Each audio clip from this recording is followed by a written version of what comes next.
Selamat pagi Indonesia, selamat pagi semuanya.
Di usia anak-anak sekolah itu masih tidak berpikiran bahwa sekolah itu penting. Nah, kita yang sudah tahu dulu bahwa sekolah itu penting, ya ayo kita mengedukasi bahwa sekolah itu penting. Karena enggak sekolah itu apa nanti jadinya.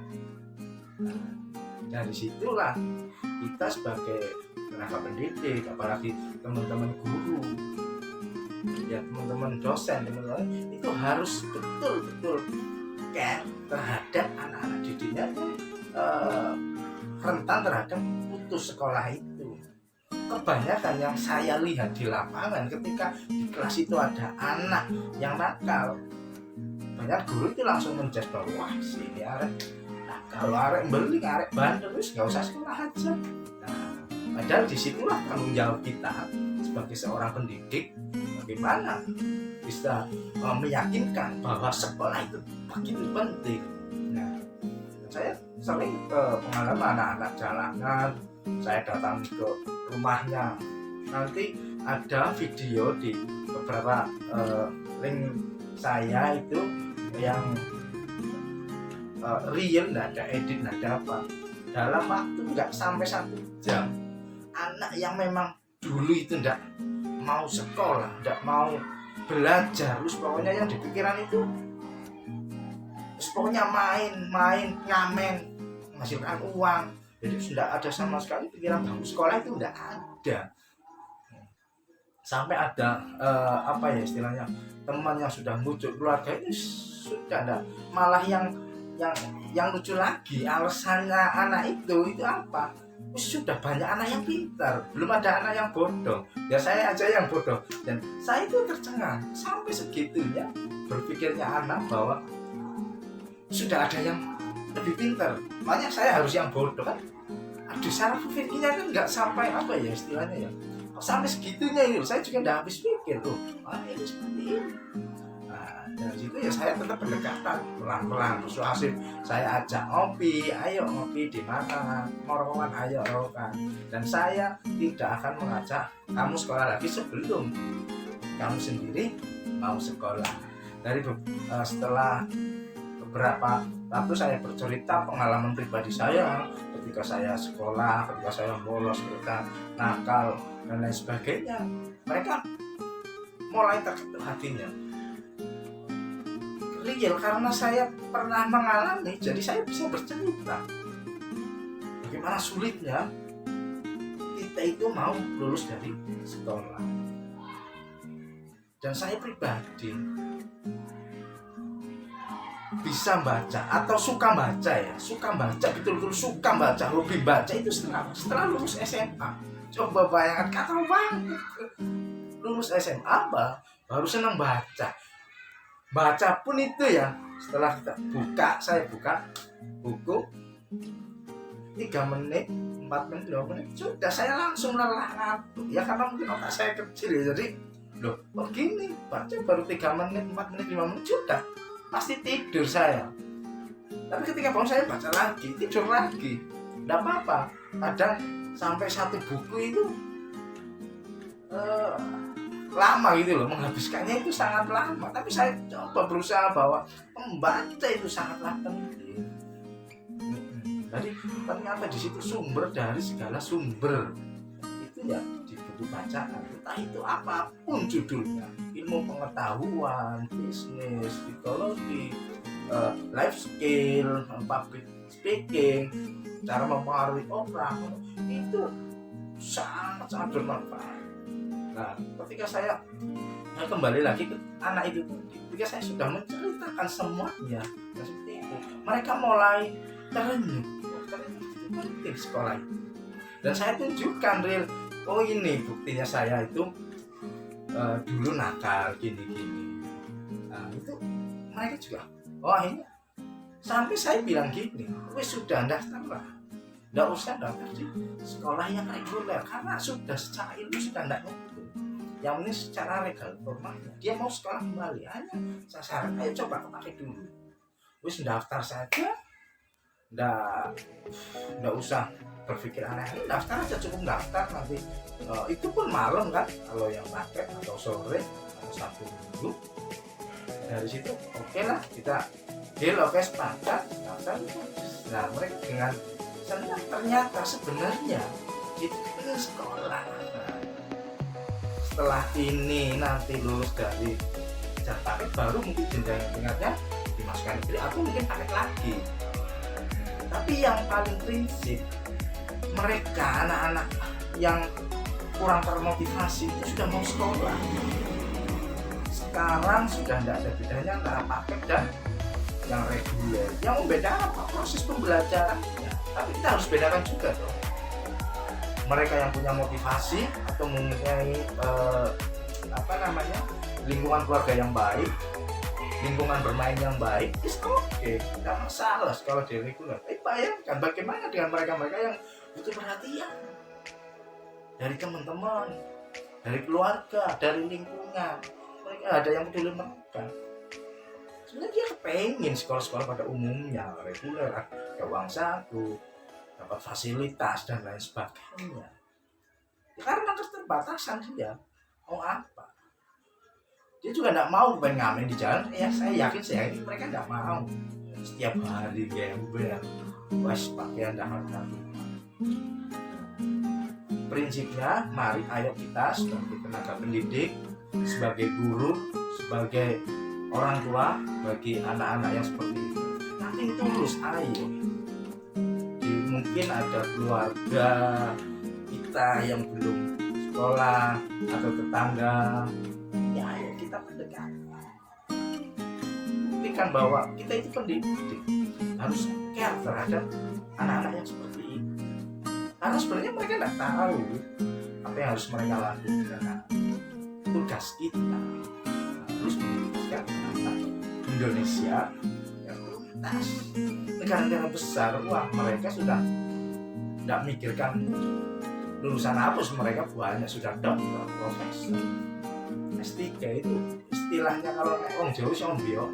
Lah kita mau sekolah dasar aja loh sudah sulit, tidak mendukung keluarga, ya mari kita sebagai pendidik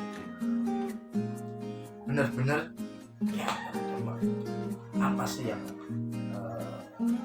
mereka inginkan, ya kita pendekatan, kita komunikasi dengan sekolah bahwa anak ini memang ada yang khusus perhatian yang disamakan dengan yang lain. Makanya di dalam sekolah itu ada namanya kalau sekarang guru BK, yaitu peranannya jemput bola. Jika ada anak-anak yang kurang perhatian, jangan dianggap itu sudah anak yang rusak. Tidak, dia tidak tahu saja. Nah, ayo kita berkata, jangan sampai momok dulu kalau kita BK itu, waduh, pasti jelek panggilan apa dan itu, waduh, pokoknya tidak baik. Nah, ayo bilangkan nilai yang tidak baik. Jadi kewajiban PDD yang mencerdaskan anak bangsa. Ini mau apa lagi kita sebagai memang jiwanya harus yang tanya menyampaikan materi 24 jam dalam satu minggu udah selesai. Itu ya kayaknya sama dengan profesi-profesi yang lainnya. Tapi kalau dulu tidak ada ketukan hati, sehingga ketika ada anak seperti itu, waduh kasihan. Dari situ kita harus benar-benar siap mencerdaskan anak bangsa. Oke, sementara itu kita berbagi. Kalau ada saran masukan atau anak-anak khususnya yang di Surabaya usia sekolah belum sekolah, bisa komen di bawah sini. Langsung nanti kita melakukan pendekatan, atau yang mau sharing terhadap anak-anak bapak ibu yang kurang termotivasi, saya siap memberikan motivasi tanpa ada biaya apapun, karena ini saya secara pribadi ingin mereka-mereka yang anak-anak usia sekolah bisa mendapatkan hak-haknya sebagai warga negara, bisa sekolah sampai tuntas dan bahkan sampai ke jenjang perguruan tinggi, jenjang yang lebih tinggi kembali, sehingga mereka secara otomatis derajat sosialnya akan terangkat. Demikian, mudah-mudahan bermanfaat sedikit informasi. Jika teman-teman ingin berbagi, monggo like, share, komen, silahkan. Jangan lupa ya, kalau ini memang bermanfaat, subscribe. Assalamualaikum warahmatullahi wabarakatuh.